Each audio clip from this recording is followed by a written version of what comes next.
जय सत्यम सिद्धाय नमः। आज का जो सत्संग का विषय है वो है प्रेम रमण से आत्मनिर्वाण तक की दर्शनानुभूति जो मुझे हुई, जिसे सामान्य भाषा में भोग और योग से कुंडलिनी जागरण और आत्म साक्षात्कार की प्राप्ति भी कहते हैं। यहाँ भोग का अर्थ है कर्म और योग का अर्थ है व्यवहार में लाना। साथ ही कैसे सत्यनारायण भगवान का जो चित्रण है एकल का और पूर्णिमा का अवतरण हुआ, ये रहस्य कथा यहाँ मैं बताता हूँ। हमारे सनातन धर्म में सबसे प्राचीन व्रत कथा है सत्यनारायण व्रत कथा, जो प्रत्येक पूर्णमासी को लगभग हिंदू किसी न किसी धर्म पूजा संदर्भ में कराता रहता है और गुरुवार इसका साप्ताहिक दिवस है। पर इस प्रसंग को लेकर सदा प्रश्न मेरे मन में बना रहा कि इस कथा में सत्यनारायण जो हैं वो बिना अपनी अर्धांगिनी यानी स्त्री शक्ति के कैसे पूज्य बने हुए हैं, जबकि गृहस्थी की पूजा में स्त्री और पुरुष दोनों होते हैं और विशेषकर स्त्रियां इस व्रत को अत्यधिक करती हैं। यूँ ये पुरुष प्रधान अकेले देव की पूजा हुई और मनोकामना ग्रस्त के संपूर्ण होते हैं, मतलब मनोकामना ग्रस्त की संपूर्णता को होती है, तब ये कैसा विरोधाभास। और दूसरी बात, इस कथा में अकेले और ब्रह्मचारी भगवान सत्यनारायण अपने ब्रह्मचारी भक्त नारद मुनि को जो ज्ञान उपदेश कथा कहते हैं वो क्या है और वो क्या थी और क्या है, क्योंकि इस कथा का प्रचार ब्रह्मचारी नारद मुनि ने संसार में गृहस्थियों में किया। अब वो जो थी कथा जो प्रचलित है वो तो केवल लीलावती कलावती की कथा का प्रसंग मात्र है कि जिसमें हमें ईश्वर और उसकी कृपा प्रसाद का अनादर या उसे भूलना नहीं चाहिए और वचन के पक्के होने चाहिए, अन्यथा निम्न कथाओं का दुखद परिणाम भक्त को उस जो कथा दे रखी है उसके रूप में भोगना पड़ता है और करने पर सुखद परिणाम, यानी जब हम उसे कथा को कहते हैं तो उसका हमें सुखद परिणाम और मनोनुकूल परिणाम प्राप्त होता है। पर वो जो कथा क्या है जिसे ये उल्लेखित नहीं है कि सत्यनारायण ने नारद मुनि को वो कौन सी कथा बताई जिस कथा को उन्होंने वहाँ कहा, जन साधारण के सामने प्रचलित किया। और एक बड़ा भ्रम बड़ा फैला हुआ है कि ये चित्र सत्यनारायण का है या विष्णु जी का। बहुत से दोनों को एक बताते हैं और कुछ विद्वान इसे विष्णु जी के विवाह मतलब लक्ष्मी से विवाह के पूर्व का चित्र बताते हैं, क्योंकि लक्ष्मी जी से विवाह जो हुआ था वो बहुत बाद में हुआ था, मतलब वो हुआ था समुद्र मंथन के बाद में। जब लक्ष्मी जी निकली तब उन्होंने अपने पास में रखा और यूँ इससे अनेक व्यक्तित्व संबंधी अनसुलझी और भ्रमात्मक कथाएं फैली हुई हैं। इस संदर्भ में भी मेरा ध्यान गया और इस ज्ञान का विषय ये कथा बनी और इस विषय पर मैंने भक्तों से उनके संबंध में ध्यान करने के लिए उन्हें दर्शन को देकर, मतलब उनके जो दर्शन थे उन पर चर्चा करती कही। तब इसी विषय में एक दिन मुझे अपना ध्यान दर्शन हुआ और सत्यनारायण की कथा में जो स्त्री शक्ति छिपा दी गई है वो जो है सत्य पूर्णिमा का अवतरण इस विषय में हुआ। यहाँ मैं एक विषय ये कहना चाहूँगा कि आज तक जितने भी धर्म ग्रंथ या कोई भी विषय या ज्ञान ध्यान की बातें जितनी भी हुई हैं वो ध्यान के माध्यम से ही उपलब्ध हुई हैं, मुझे हो या अथवा पीछे के जितने भी अवतरित लोग हुए। तो यही विषय यहाँ पर है। उन दिनों मैंने ध्यान को बैठकर कभी थकने पर चिंतन करता हुआ और कभी लेटकर, और चिंतन के बाद फिर बैठकर ध्यान करने का क्रम करता हुआ मैं अपना ध्यान बढ़ाता गया। तब मुझे उस ध्यान की अवस्था में अनुभव हुआ कि दो ऊर्जा युक्त छवि हैं, यानी जैसे ऊर्जा से बने दो स्त्री और पुरुष हों, और ये अनुभूति हुई कि वे एक दूसरे के निकट बैठकर ध्यान कर रहे हैं। फिर एक दूसरे के निकट बैठकर ध्यान करने के उपरांत फिर दोनों ने एक दूसरे को आंखें खोलकर देखा परस्पर, और एक दूसरे में ही आँखों से आँखों में देखते हुए ऊर्जा का चक्र प्रारंभ होने लगा उनकी में। जैसे उनकी एक दूसरे की आँखों से आँखों में ऊर्जा होती हुई उनके शरीर से गुजरती हुई उनके बैठे हुए यानी पैरों से गुजरकर फिर से उनके शरीर में चढ़ती हुई उनके नेत्रों से एक ऊर्जा चक्र बना रही है। यही है रेई सिद्धांत योग, जिसे मतलब रेई की तरह एक दूसरे में से गुजरती हुई जा रही है कि वो दोनों एक दूसरे को परस्पर देख रहे हैं, और स्त्री के नेत्रों से, पुरुष के नेत्रों से होती हुई, उसके मतलब शरीर से होती हुई, मूलाधार से होती हुई, हाथ पैरों से होती हुई स्त्री के पैरों में, और फिर जो है उसके रीढ़ के माध्यम से उसके नेत्रों तक चढ़ रही है। और ऐसे ही करके स्त्री का पुरुष के अंदर प्रवेश बनता जा रहा ऊर्जा का। और ऐसे ही पुरुष जो है अपने नेत्रों से स्त्री के नेत्रों के माध्यम से जो है प्रवेश कर रहा है ऊर्जा के माध्यम से, और उसके शरीर से होता हुआ, मेरुदंड से होता हुआ मूलाधार, और ये पैरों के माध्यम से फिर अपने पैरों पर, फिर अपने मूलाधार और अपने जो है मेरुदंड से मतलब रीढ़ से चढ़ाते हुए पेट, पैर मतलब पैर, पेट, छाती, गला, चेहरा और माथा और सिर, और यहाँ से होती हुई नेत्रों से फिर पुनः स्त्री के अंदर प्रवेश कर रही है ऊर्जा। ऐसा करते हुए एक चक्र बन रहा है कि जो दोनों दूर पास में थोड़ी दूर पर बैठे हुए हैं, यानी पैरों से गुजरकर फिर उनके शरीर में चढ़ती हुई नेत्रों से ऊर्जा चक्र बन रही है। कुछ देर मुझे ऐसा दिखता हुआ लगा कि वे आपस में उस ऊर्जा चक्र के खिंचाव से आकर्षित होते होते फिर वे एक दूसरे के पास आते आते एक दूसरे को बैठी अवस्था में ही परस्पर आलिंगन युक्त अवस्था को प्राप्त होते हैं।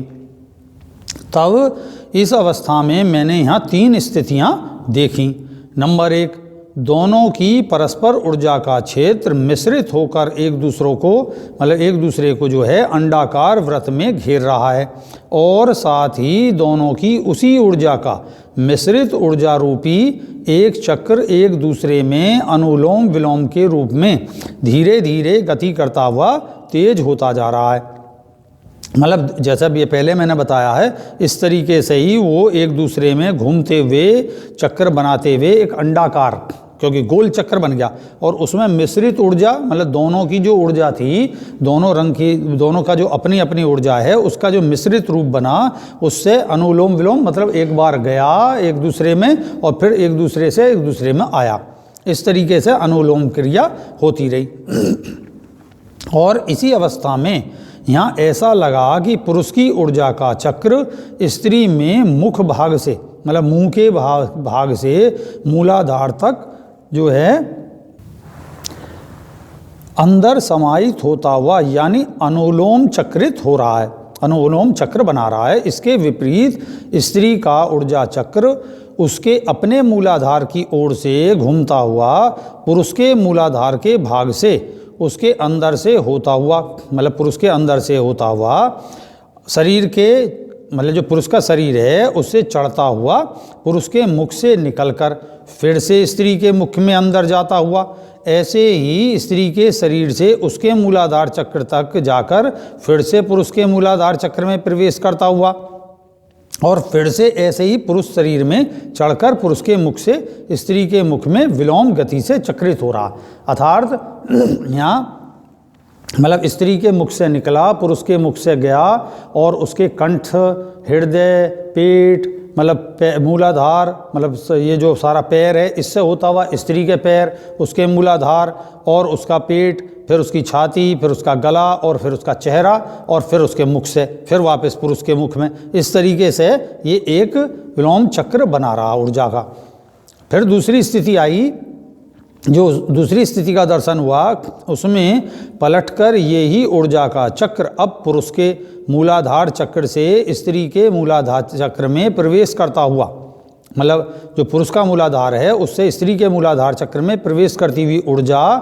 स्त्री के शरीर में ऊपर को पेट के माध्यम से मतलब पेट, छाती, गला और फिर मुख, और मुख से स्त्री के मुख से फिर पुरुष के मुख में वो ऊर्जा प्रवेश करी, और पुरुष के शरीर में फिर ऐसे ही मुंह, कंठ, छाती, मतलब पेट और फिर मूलाधार चक्र में आकर फिर स्त्री के मूलाधार चक्र में प्रवेश करके स्त्री के शरीर में ऊपर को चढ़ता हुआ स्त्री के मुख से पुरुष के मुख में प्रवेश करता हुआ, ये दोनों में अनुलोम और विलोम गति से तेज होते हुए एक दूसरे में ऐसे समाहित हो रही थी जैसे कि स्त्री और पुरुष दोनों में मिली हुई ऊर्जा एक ही प्रतीत होने लगी। यहाँ अर्थ ये है कि स्त्री का अपना जो है सामने वाले के अंदर से चक्र घूम रहा है पुरुष के अंदर से, और पुरुष का स्त्री के अंदर से चक्र घूम रहा है। इसलिए देखने में ये ऐसा लगा जैसे अनुलोम मतलब हो रहा है, एक विपरीत जा रही है और दूसरे के दूसरा विपरीत जा रही है। तब तीसरी स्थिति देखने में आई, यानी तीसरी स्थिति किस प्रकार की बनी, उन दोनों की ये ऊर्जा मतलब मिली हुई उनके मस्तिष्क और मुख भाग की अपेक्षाकृत बाद में उनके हृदय के भाग पर अधिक स्फुरित और इकट्ठी दिखाई देने लगी। यहाँ इस अनुभव को लेखनी यार बताने में असमर्थ होती है, क्योंकि वो विषय ध्यान का होता है। तब ऐसा अनुभूत हुआ कि ये अवस्था पाने पर उनमें यानी स्त्री और पुरुष में उनके जितने भी पूर्व जन्मों की स्मृति है वे विलुप्त हो जाती है। साथ ही ऐसे आलिंगन युक्त एकल और एकत्व यानी एक होती अवस्था में मनुष्य यदि अधिक समय तक ऊर्जा क्षेत्र बनाए रखे तो उसकी जितनी भी मतलब हृदय क्षेत्र पर जब ऐसा चक्र बनाते बनाते हृदय चक्र पर ये सारी ऊर्जा केंद्रित हो जाती है, इकट्ठी हो जाती है, तब क्या होगा, ऐसी अवस्था पर जो भी जितने भी पूर्वजन्म की स्मृतियां हैं, जो व्यक्ति के पूर्वजन्म से अनेकों स्मृतियां भरी रहती हैं, वो उन्हें उसी क्षण के उपयोग से समाप्त कर सकता है। और साथ ही समस्त अनंतकालीन मतलब अंत जो जितने भी पीछे से लेकर अब तक विषय की अनुभूति हुई हैं, जितने भी विषय हैं जो उसके अनावश्यक विषय हैं, अनुभूतियों को अपने चित्त में समेटकर, चित्त का मतलब यह मन से उच्चतर अवस्था है, केवल उसी क्षण से आगामी काल यानी आगामी जन्मों के आगामी नवीन के कर्मों के आदि मतलब नवीन जो कर्म है भविष्य में जो घटेंगे उनके कर्म और आदि उनके परिणाम को उदय कर सकता है। इसे ऐसे समझें कि जैसे हम लिखने में अत्यधिक परिश्रम और समय और कागज भरते हैं, मिटाने में जरा सा ही समय लगता है, ठीक ऐसे ही इस अवस्था की प्राप्ति होने पर दोनों अपनी उस आत्म ऊर्जा शक्ति से अपने सभी पूर्व जन्म के अनावश्यक कर्म संस्कारों को मिटा सकते हैं। इस प्रेम शक्ति से प्रेम शक्ति कहा गया क्योंकि यहाँ पर आकर जब दोनों एक हो जाते हैं तो दोनों की प्रेम शक्ति निर्मित होती है। तब इस प्रेम शक्ति से सब कुछ संभव है, इस प्रकार के चमत्कार सब कुछ संभव होते हैं। ठीक तभी ऐसा भी मुझे आत्मज्ञान हुआ कि यही ही वो वेदों में लिखी अवस्था है कि जब कोई सत था ना कोई असत्य था और शेष थी मतलब शेष दोनों की एक अवस्था थी जिसे शेष ही बोलते हैं। यही एक आकार एक साकार रहित व्यक्तित्व विहीन परंतु आत्म ऊर्जा युक्त निराकार अवस्था थी जिसे वेद में शून्य कहा गया है। और इसी अवस्था में जब तक दोनों भिन्न सत्ताओं में अपने अपने अहं रहित व्यक्तित्व की केवल आनंद अवस्था में शेष बनी रहने की अवस्था बनी रहेगी, यानी कि मैं नहीं हूँ बस हम दोनों हैं, मतलब हम हैं, लेकिन ये कहने की स्थिति नहीं है, यहाँ केवल हम हैं, इस उपस्थिति का अनुभव और एहसास किया जाता। ये बिन कहे केवल अनुभूत हो, ठीक तभी तक ये शून्य अवस्था कहलाती है, क्योंकि इसके उपरांत जो स्त्री और पुरुष की एक दूसरे में पुनः चेतना और ऊर्जा की तरंगित जागृति की क्रिया बननी प्रारंभ होती है, उसके उदय होने पर ही पुनः सृष्टि का प्रारंभ होता है। तब जो हलचल होती है उसे ही शून्य में हलचल होने का वर्णन जो वेदों में कहा गया है कि शून्य में विस्फोट हुआ और उससे जो है पुनः सृष्टि की प्रारंभ हुआ, जो वेदों में उल्लेखित किया गया संक्षिप्त रूप में। इसी अवस्था से पहले बताई गई द्वितीय अवस्था में स्त्री और पुरुष की परस्पर एक दूसरे में इस प्रेम आलिंगन अवस्था में जो अनुलोम और जो विलोम ऊर्जा गति हो रही है, उसमें ये रहस्य प्रकट है कि इसी से दोनों भिन्न हैं, मतलब दोनों जो हैं अपने अपने में भिन्न हैं। वैसे दोनों जब एक हो रहे हैं तो उनकी ऊर्जा संयुक्त है, उसे बोलते हैं प्रेम ऊर्जा, और वैसे देखो तो उनकी अपनी अपनी ऊर्जाएं और एक दूसरे की ऊर्जा भी भिन्न हैं। अब पुरुष में सूर्य आभा वाली दो ऊर्जा दिखी मुझे, जो मिलकर एक आधी ऊर्जा बनी हुई थी, जिसका रंग प्रातः उषा काल के सूर्य की आभा का सा प्रतीत होता है। और स्त्री वाली ऊर्जा भी दो भिन्न रंग मिलकर फिर एक संयुक्त पर आधी ऊर्जा शक्ति बनकर गति करती हुई दिखाई दी। ये पूर्णिमा के चंद्रमा की आभा वाली ऊर्जा प्रतीत होती थी और यों दोनों में ऐसा लगा कि 2.5 पुरुष की ऊर्जा है और 2.5 स्त्री की ऊर्जा। ये दोनों 2.5 और 2.5 ऊर्जा मिलकर यानी पंचरंगी आभा वाली ऊर्जा और उसका अद्भुत प्रकाश का मतलब जो उसका अद्भुत प्रकाश का आलोक जो है, मतलब जो आलोक ही बोलते हैं उसे, प्रकाश का आलोक मतलब फैलाव मिलकर दोनों को घेरे हुए, मतलब उन दोनों स्त्री पुरुष को ये आलोक, अद्भुत आलोक ऊर्जा का घेरे हुए है। इस ऊर्जा के स्त्री और पुरुष के मूलाधार की ओर का रंग मिलकर कुछ लालिमा युक्त दिख रहा था, जैसे उन दोनों के मूलाधार परस्पर एक दूसरे में संयुक्त थे, जुड़े हुए थे, एक दूसरे में क्रॉस हो रहे थे। मिलकर उनका जो रंग किस तरीके का था, जैसे लालिमा युक्त हो, सूर्य की एकदम बहुत तेज लालिमा युक्त हो दिख रहा था। शरीर के मध्य भाग में जब दोनों का ऊर्जा ऊपर को उठी तो ऊर्जा का रंग किस प्रकार का हो गया, शरीर के मध्य भाग में कुछ हरा और गुलाबी सा मिश्रित सा भिन्न, मतलब इस मिश्रित से भिन्न रंग का हो गया, हरा और गुलाबी से रंग का मिलकर।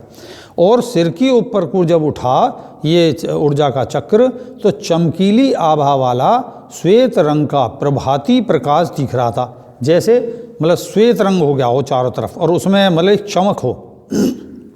इस प्रकार का दिख रहा था। तब इसी अवस्था में यदि मतलब फिर वहीं पे मुझे ऐसा अनुभव हुआ कि तब इसी अवस्था में यदि दोनों चाहें तो अनादिकाल के द्वंद्व की स्मृति को नष्ट कर सकते हैं। जो अनादिकाल से जो उन दोनों के बीच में भेद है उसकी जो स्मृति है उसको नष्ट कर सकती हैं अथवा स्वयं हो जाती है। मतलब ये लगा कि अगर वो ना भी करेंगे तो भी स्वयं खत्म हो जाती है। तो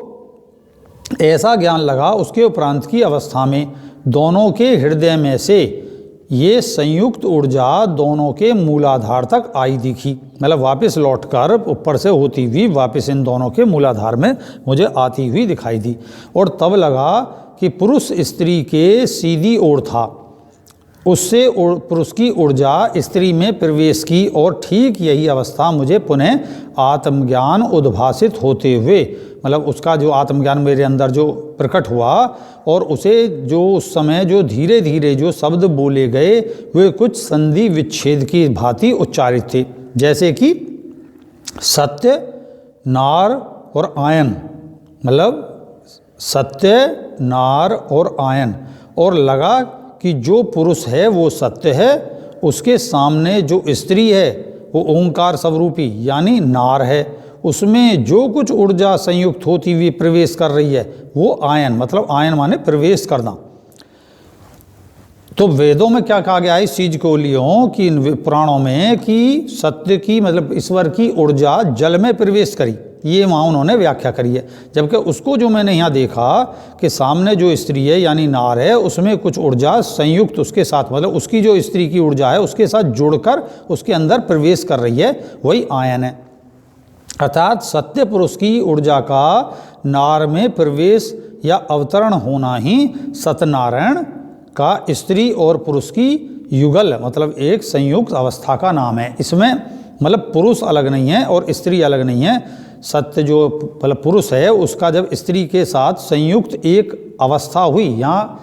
एक्स वाई के विषय में नहीं कहा गया, मतलब जो पुरुष के अंदर एक्स वाई है या एक्स एक्स के विषय में नहीं कहा गया, यहाँ जो पुरुष है और जो स्त्री है जो दो हैं उनका एकीकरण का नाम ही सत्यनारायण है। ये अर्धनारेश्वर नहीं कहेंगे इसे कि अर्धनारेश्वर की जो व्याख्या है वो एक्स वाई पुरुष की है, वो एकल पुरुष की व्याख्या है। ठीक इसी दर्शन के उपरांत या उसके मध्य जो इस दर्शन के बीच में जो मैंने देखा कि दोनों के एक अवस्था में अर्धनारेश्वर दर्शन दिखे और अर्धनारीश्वर दर्शन दिखे, मतलब पुरुष के अंदर अर्धनारेश्वर के दर्शन बने और स्त्री के अंदर अर्धनारीश्वर के दर्शन बने। मतलब वो जो आधा जैसे आधा पुरुष और आधी स्त्री, वो किस तरीके से पुरुष में जो सीधे भाग में पुरुष था और उल्टे भाग में स्त्री थी, और स्त्री के जो सीधे भाग में स्त्री थी और उल्टे भाग में पुरुष था। ऐसे चित्रित दर्शन हुए जिन्हें मैं अर्धनारेश्वर या अर्धनारेश्वरी का यहाँ पर मुझे मेरा विषय क्लियर हुआ। और पुरुष में सीधे भाग में पुरुष और उल्टे भाग में स्त्री का संयुक्त चित्रण था, और स्त्री में उल्टे भाग में स्त्री और सीधे भाग में पुरुष चित्रण था। लेकिन इन दोनों की कोई सज्जो सज्जा नहीं थी। जैसे हम देखते हैं कि भगवान को हम दिखाए जाते हैं कि वो वस्त्र पहने हुए, आभूषण पहने हुए, या उनके कमल हाथ में, या उनके बहुत सारे हाथ हैं, इस तरीके का कोई भी दर्शन नहीं हुआ। यहाँ केवल क्या दिखाई दिया, दिगंबरी ऊर्जात्मक, मतलब जो ऊर्जा की खुद मूल अवस्था है, नंगी अवस्था है, वो अवस्था यहाँ स्पष्ट रूप से मुझे दिखाई दी। तब इसके उपरांत देखा कि स्त्री के ऊर्जात्मक शरीर में भिन्नता बढ़ती गई, मतलब उसका जो शरीर था, जो ऊर्जा से बना हुआ शरीर था, उसमें जो है एक अलग ही विषय बनता चला गया, भिन्नता बढ़ती चली गई। यहाँ ऐसा अनुभव हुआ जैसे कि स्त्री में 3 स्थितियाँ बन गई हैं, और जैसे उसके अंदर 3 तत्व हैं, और उसका उन तीनों तत्वों का भिन्न भिन्न प्रकाश भी है। नीचे के थोड़े से भाग में, मतलब जो मूलाधार से पेट तक का हिस्सा है, उसमें कत्थई रंग की ऊर्जा है, और उसके ऊपर पेट से लेकर छाती तक का जो भाग है, उसके ऊपर जो थी मतलब चमकीली तोतई सा हरे रंग की ऊर्जा है, हरित ऊर्जा, जो नाभि से हृदय तक है, और फिर कंठ से आज्ञा चक्र यानी मुख तक चंद्रमा के दूधिया प्रकाश के रंग की ऊर्जा है, ऐसा दिखाई दिया। और पुनः नीचे दृष्टि जाने पर, मतलब फिर से पुनः नीचे गई जब दृष्टि, तो जो हरित ऊर्जा है वहाँ एक छोटी सी तिरछी सी ज्योतिर्मय ज्योति भी है। उसके चारों ओर भी पहले कत्थई, फिर हरित, फिर गुलाबी, फिर श्वेत ऊर्जा अंडाकार स्फुरित सी होती दिखाई दी। जैसे वहाँ कोई इन सब ऊर्जाओं का मिलकर पहले कत्थई, फिर हरे रंग की, हरित मतलब, फिर गुलाबी, और फिर सफ़ेद, इस चमकीली ऊर्जा का एक अंडा मतलब बन रहा है, स्फुरित हो रहा है। तब यहाँ पुरुष स्त्री को देखता हुआ ध्यानस्थ दिखा, मतलब अब यहाँ पुरुष पहले जो आलिंगन अवस्था में था वो थोड़ी दूर बैठ गया, अब दोनों एक दूसरे में ध्यान करने लगे, और यहाँ पुरुष की जो ऊर्जा है वो स्त्री की ओर जाती हुई दिखाई दी। यहाँ पुरुष की ऊर्जा जो शून्य जैसी आभा वाली, जैसे शून्य हो, अब शून्य को वैसे प्रकट नहीं किया जा सकता, शून्य की एक आभा, जब तो ये ध्यान के विषय हैं ये सब, आभा वाली थी, वो उसमें स्त्री के अंदर जाती हुई दिखाई दी, और वो स्त्री के औरा मंडल में प्रवेश करती लग रही थी, और ऐसा भी लगा कि वो स्त्री में जो ज्योतिर्मय अंडाकार ऊर्जा समूह है, मतलब इसको मैं शुद्ध भाषा में यूँ कह रहा हूँ क्योंकि सादा भाषा में कहने पर उसका अर्थ बदल जाता है। तो जो भी ये ध्यान की भाषा और जो हमारे यहाँ की भाषा है उसमें इसी भाषा का उपयोग किया जाता है, जिससे उसके द्वैत अर्थ नहीं बनते हैं। इसे इसलिए बार बार सुना जाता है ध्यान से। ऐसा लगा कि वो स्त्री में जो ज्योतिर्मय मतलब प्रकाशित अंडाकार ऊर्जा का समूह है उस पर जाकर प्रभाव डाल रही है, मतलब पुरुष की ऊर्जा उस अंडाकार पर लगातार अपना प्रभाव डाल रही है। और तब वहाँ कुछ स्फुरण हो रहा है, मतलब उस अंडाकार जो ऊर्जा का समूह था, एक अंडाकार जो बना हुआ था, उसके अंदर वो ऊर्जा जो जा रही थी उससे उसके अंदर कुछ जैसे फट रहा हो, कुछ स्फुरित हो रहा हो, बार बार ब्लिंक कर रहा हो।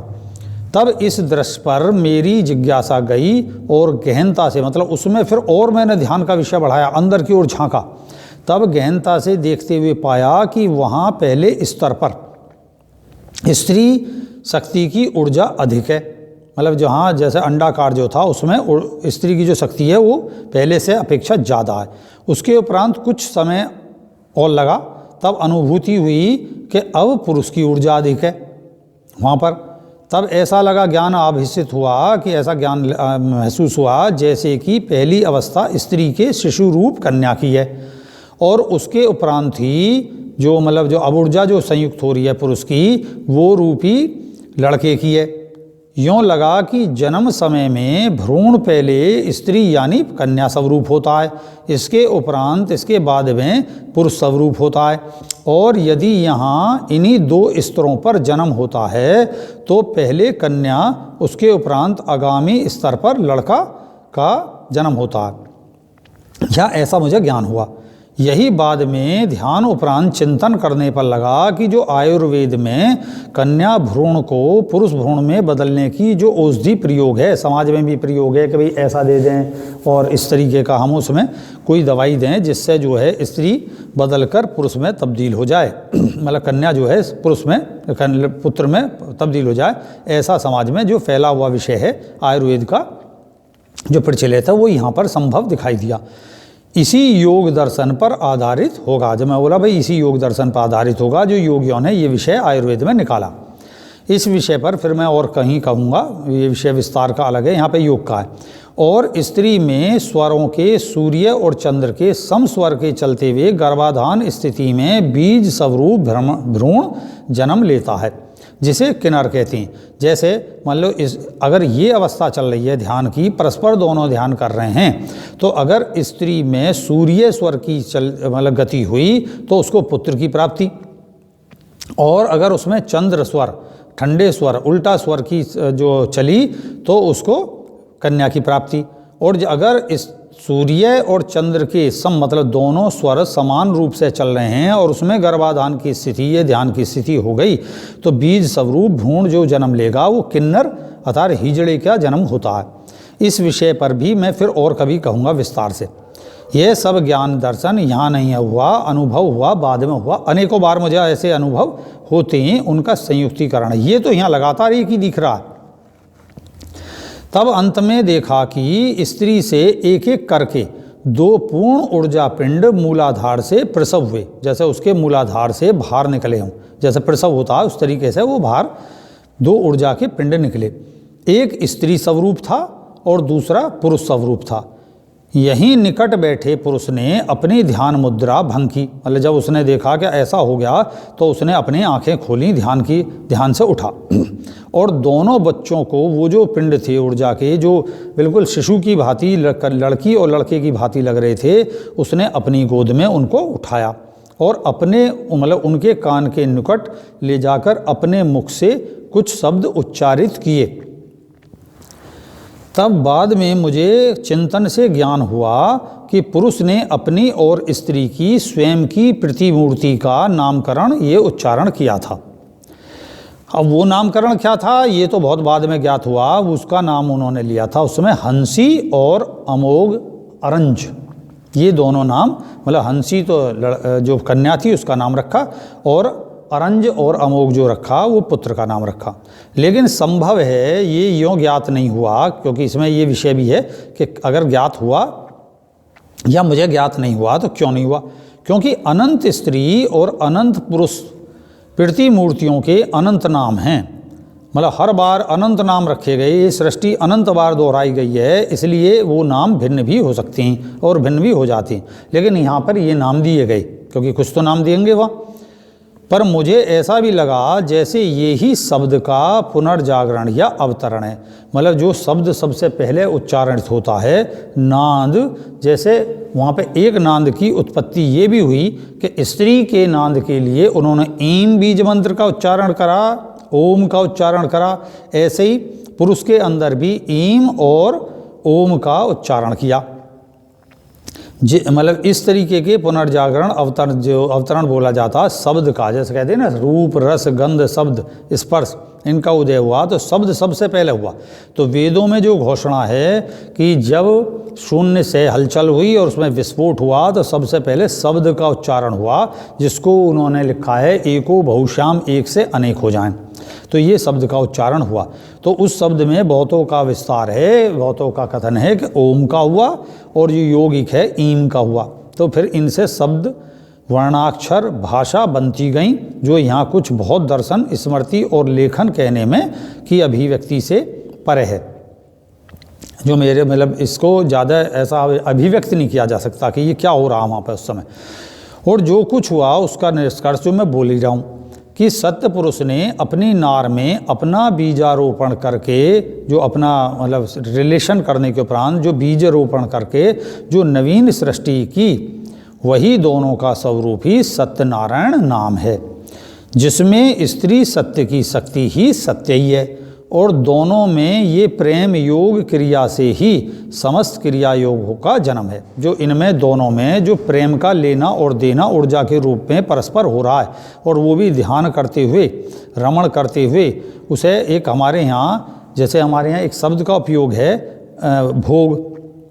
तो भोग भगवान को भोग लगा रहे हैं और हम परस्पर भोग कर रहे हैं। ऐसी जो क्रिया योग है, क्रिया का है द्वैत, मतलब दो स्त्री पुरुष या दो भी विषय, जैसे हम भोजन करते हैं तो दांतों का दोनों का चलना, कोई कार्य करते हैं तो हाथ और उंगलियों का संयुक्त होना, ये सब क्रिया योग का ही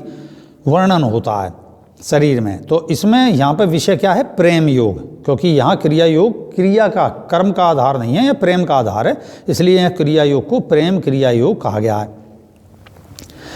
का जन्म है कि जो स्त्री और पुरुष अपनी अपनी अर्ध ऊर्जा, मतलब क्योंकि स्त्री की अर्ध ऊर्जा और पुरुष की अर्ध ऊर्जा मिलकर ध्यान के उच्च स्तर पर ले जाकर परस्पर इसी प्रकार से प्रेम रमण से करता हुआ एक ऐसी अवस्था को प्राप्त होता है जहाँ दोनों ऊर्जात्मक स्तर पर एक होते हैं। तब तन और मन का संबंध समाप्त होकर दो अर्ध में मिटकर केवल हम शेष बन जाते हैं। मतलब जैसे मैं पुरुष और मैं स्त्री, ये जो आधा आधा मैं हैं, ये हटकर फिर एक हम जो है, क्या हम हैं, ये शेष रह जाता है। तब जो महा ऊर्जा, मतलब इन दोनों के संयुक्त होने से, एक होने से जो महा ऊर्जा की गति होती है, वे एक नवीन और संपूर्ण स्थिति बनती है, उसका नाम है पूर्णिमा। तब यही पूर्ण स्थिति पूर्णिमा कहलाती है। यों इसी अवस्था को पुरुष प्रधान युग में स्त्री तत्व को हटाकर केवल पुरुष सत्य की पूर्णिमा नाम से प्रचारित किया, जो कि सच में एक स्त्री और पुरुष का आध्यात्मिक योग विज्ञान दर्शन है, जो कि अभी मैंने तुम्हें यहाँ बताया।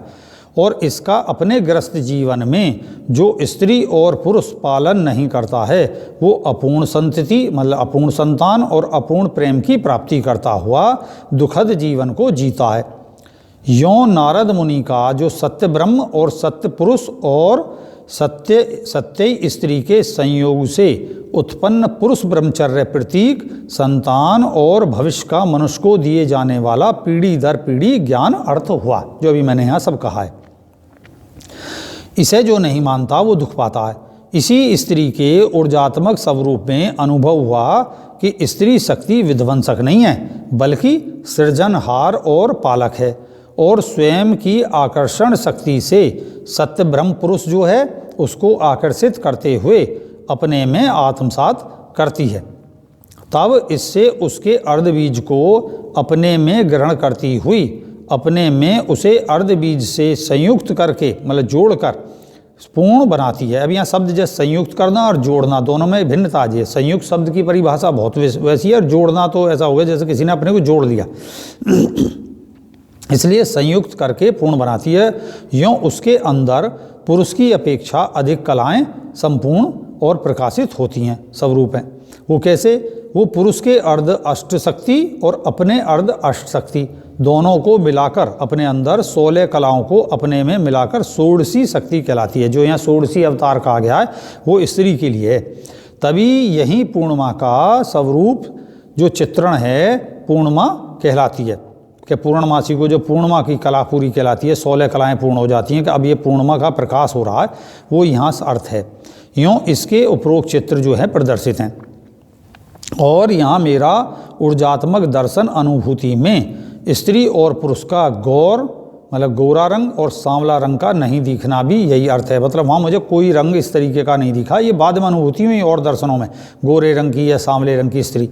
यूँ यही अर्थ ज्ञान है कि मूल अवस्था में मनुष्य की आत्मा और उसकी ऊर्जा शक्ति, यहीं से मुझे सनातन क्रिया योग की प्राप्ति हुई, जिसका विस्तार से वर्णन मेरी आगामी जो नवीन पुस्तक आएगी प्रेम रमण से निर्माण प्राप्ति, जिसका कुछ अंश मैंने यहाँ प्रस्तुत किया है, उसमें पढ़ने को मिलेगा।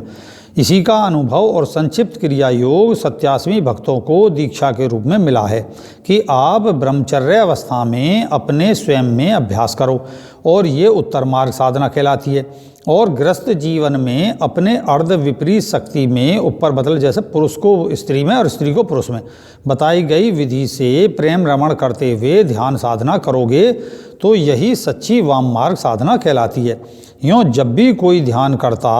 वो चाहे ब्रह्मचारी हो तो भी वो संपूर्ण विश्व में व्याप्त प्रत्यक्ष और सूक्ष्म स्त्री शक्ति की ऊर्जा से संयुक्त होकर ये युगल दर्शन के जो उपरांत अंत में स्वयं को ही आदि, अनादि और आदि के रूप में देखता है।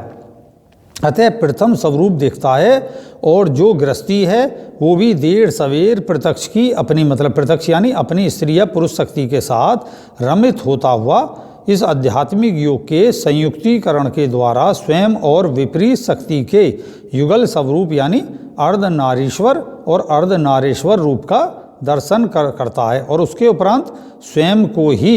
आदि, अनादि और अंत में देखता है। यों बिन प्रकृति भेदन यानी विपरीत शक्ति की सहायता से संपूर्ण हुए बिना वो आत्म साक्षात्कार की प्राप्ति नहीं कर सकता है। यही है शास्त्रगत जो शास्त्रों में दिया गया है इस शक्ति पूजन यानी प्रकृति भेदन, जिसका दूसरा नाम है कुंडलिनी जागरण, आदि आदि अनेक नाम इसके दिए गए हैं। ये व्याख्याएं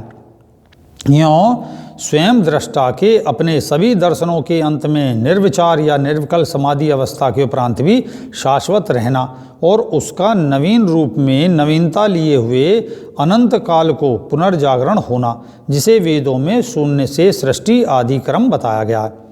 यों ये अनुभूत करता है वही प्रथम और मध्य और अंतिम मनुष्य कहलाता है। अर्थात जो ये अनुभूति करता है वही पहला मनुष्य या मध्यम मनुष्य या अंतिम मनुष्य कहलाता है। यों जीवंत पति या और पत्नी का परस्पर भोग और योग क्रिया से इसी प्रचलित गृहस्थी से आत्म साक्षात्कार की प्राप्ति की जाती है। बस आवश्यक है कि दोनों उपरोक्त विधि से एक दूसरे में ध्यान करें और ऐसे ही एक दूसरे की अर्ध ऊर्जा और अर्ध बीज को इस ध्यान विधि द्वारा करते हुए केवल संतति उत्पत्ति को ही भोग करें, अन्यथा अपनी ऊर्जा के क्षरण को इसी ध्यान विधि से परस्पर एकाकार करते हुए अपने अपने आत्म स्वरूप में स्थिति हों। मतलब जो है जब हम ध्यान करें तो हम दूर बैठें और एक दूसरे में ध्यान करें। इसे यहाँ दिए गए मेरे ज्ञान के और इन चित्रों के बारंबार चिंतन से ध्यान द्वारा अनुभूत किया जा सकता है। यों ही अनेकों प्रयोगों के द्वारा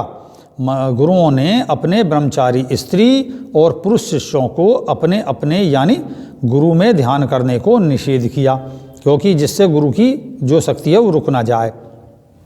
गुरु वैसे तो शक्तिपात करता है, और आज्ञा दी कि वे अपने ही मन शक्ति के इस ध्यान योग क्रिया से अनुलोम विलोम ध्यान करें और विवाह उपरांत अपनी पत्नी या पति में करें। इसी के लिए बाद के वर्षों में गुरुओं ने एक पुरुष मूर्ति का गठन किया और स्त्री मूर्ति का माँ के स्वरूप में गठन किया कि इसमें शिष्य अपना ध्यान करे, परंतु इन मूर्तियों से केवल चित्त एकाग्र हुआ, पर इस चित्त को अपने अंदर करने को सदा गुरुओं ने ही शक्तिपात किया है कि जब चित्त जो किस तरीके से एकाग्र हो अपने अंदर किस तरीके से डालें, तो उन्होंने शक्तिपात के द्वारा शिष्य की शक्ति उलट दी और वो अंदर की ओर कर दिया, जिसे कहती है अंतर्मुखी मन। यूँ गुरु ही मुख्य बनते गए, पर इससे सभी को उतने उन्नत गुरु कहाँ मिले। यूँ कच्चे गुरुओं ने भोगी साधक का भोग ध्यान में प्रवेश करने से गुरु शिष्य परंपरा पथभ्रष्ट होती चली गई और गुरु की मुक्ति में भी अवरोध आता जाता है और आता गया।